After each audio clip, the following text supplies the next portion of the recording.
என் husband வந்து 6 மாசம் அவங்க கப்பல்ல வேலை பாக்குறாங்க, 6 மாசம் இங்க வர்றாங்க. அந்த கப்பல்ல அவங்க இருக்கக்கூடிய 6 மாசத்துல என்னோட பாடிலி நீட்ஸுக்கு நான் எங்க போறது? எனக்கு தேவை இருக்குல்ல மேடம்.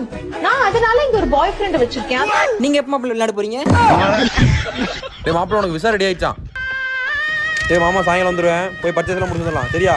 மாமா சொல்லத்தான் நினைக்கிறேன், சொல்லாமல் தவிக்கிறேன். என்ன மாப்பிள்ள வெளிநாடு கன்ஃபார்ம் ஆயிடுச்சாமா? போயிட்டு வரும்போது அக்காளி நமக்கு ஒரு கோடாளி தலை வேண்டறீங்க. ஏன் நான் செவனான இருக்கேன், என்ன வந்து மம்மளுக்குறாங்க. ராசாத்தி ஒன்ன காணாத நெஞ்சு. சொல்லுடி. இல்லங்க விசாலாம் ரெடி ஆயிடுச்சாமா? எப்ப வெளிநாடு போறீங்க? நீ போயிட்டு வாப்பாங்களே அண்ணி, நான் பாத்துக்கிறேன். அண்ணியோ பண்ணியோ அக்காளி கோடாளி முக்கியமாப்ல. நிலைமையை சொல்ல முடியாது, நிலவுக்கு தற்கொலை கிடையாது. பூவை